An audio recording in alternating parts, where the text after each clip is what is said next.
What is up, my friends? You are very welcome along to our Plymouth Argyle FA Cup preview here on Anfield Agenda. The Reds taking on Plymouth in a Sunday 3 p.m. kickoff, which means we will be live here on Anfield Agenda from 2 o'clock for the watch along. We'll have our player ratings and our match reaction coming up afterwards as well. Over the course of this video, ladies and gentlemen, I'm going to give you a little bit of a fact file on our opponents, their form coming into this game. Then we're going to go through and give you my starting 11 prediction and finish, of course, with the score prediction. You know, we always want to know your thoughts, so let me know in the comment section if you agree with my team selection and score or not, and what you would do differently. If you enjoy the video, of course, don't forget to hit that like button, and if you haven't subscribed, we would love you to do so and help us on our journey towards 300,000 subscribers.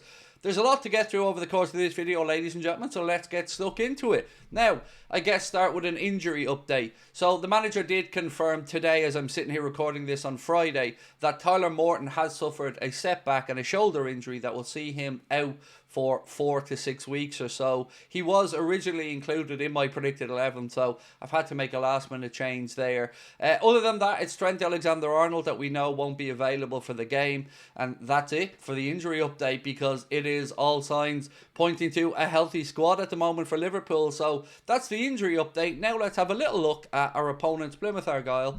Bit of a fact file for you, and of course the recent form. So, Plymouth Argyle's only previous FA Cup tie with Liverpool in the 2017 third round saw them draw 0-0 at Anfield as a fourth tier side before losing 1-0 in a replay at Home Park. Liverpool are unbeaten in their last 8 games against Plymouth in all competitions, winning 5 and drawing 3, since suffering a 4-0 away defeat in February 1956.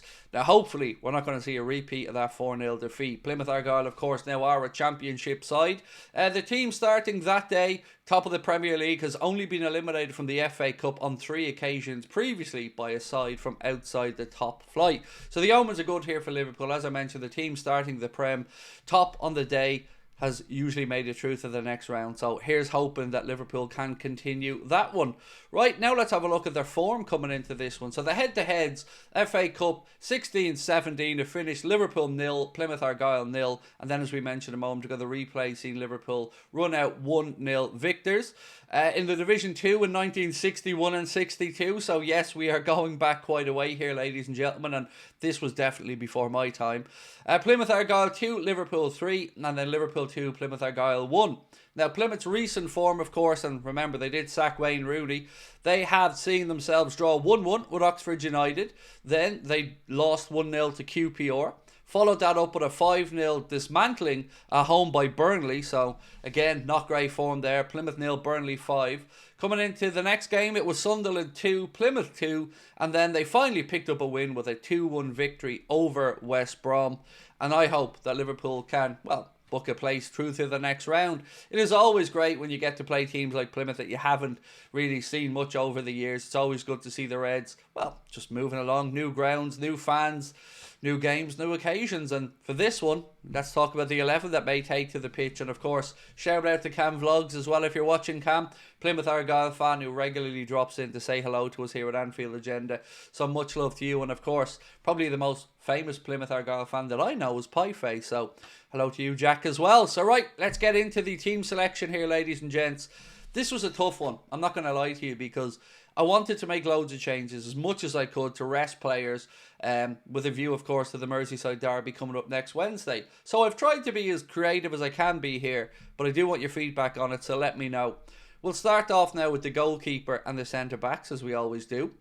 I think it's going to be Alisson in goal. We've seen Kelleher play in the League Cup semi-final, so I think probably Alisson for this one. But if it's Kelleher, I've no problems with that either. Then what I've had to do here is keep our captain Virgil van Dijk in.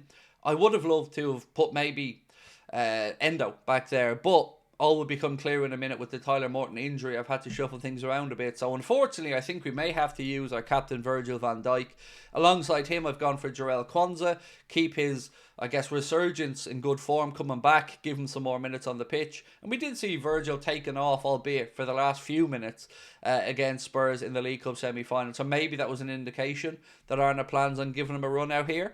So that's the goalkeeper and the centre-backs. Now we move into the full-back positions.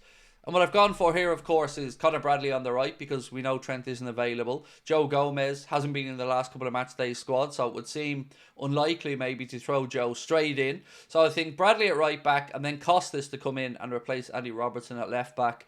And it has been great over the last few weeks to be able to rotate these guys, and we've seen the best of Andy Robertson when he's had a rest. So Costas for me at left back and Conor Bradley at right back. Now into midfield, and this was the toughest part of the pitch to figure out, to be honest.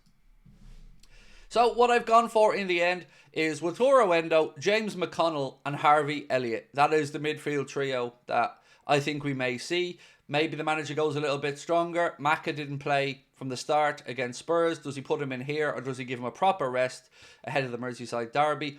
I think he'll give him the rest. So I've got Endo, Harvey Elliott and James McConnell. And look, McConnell to me deserves this start. His performance against PSV Eindhoven, although Liverpool lost the game, I thought he was absolutely top notch. So that's my midfield. Now into the attacking end of the pitch.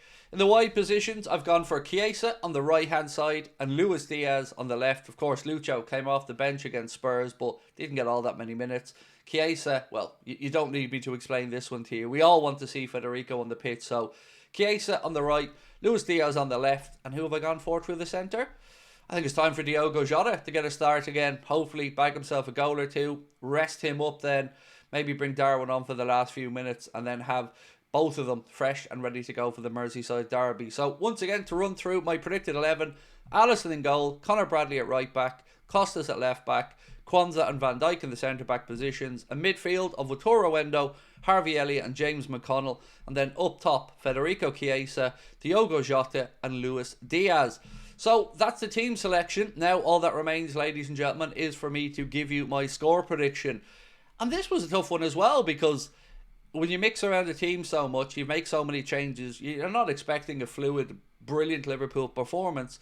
But I've gone for this one in the end. So let me know your thoughts. I've gone for Liverpool to win by 2-0. It's not a trouncing, but it's respectable. And it would be a clean sheet as well. And I would take it if it books that spot in the next round of the FA Cup. We know that a Wembley showpiece final awaits against Newcastle in the League Cup.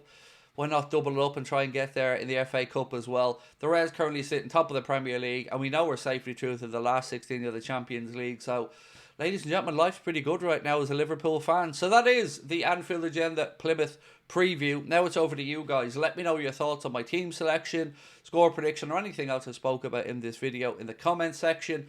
Drop a like if you've enjoyed it, and I certainly hope you have. And of course, do hit that subscribe button if you haven't done so. We will be live a little bit later than normal. For the FA Cup, we go at 2 hours, or excuse me, an hour beforehand, because the team news doesn't come out an hour and 15. So we're going to be coming to you live from 2 p.m. on Sunday with our watch along, our match reaction, and our player ratings. And then I hope you have a good weekend, ladies and gents. I hope we get to see the win on Sunday and keep the season trucking on, because there's a massive game coming up next Wednesday. Last derby at Goodison. We've got to get the 3 points, right? So I'll see you guys soon. Have a good weekend, and we'll talk on Sunday. Much love. Bye-bye.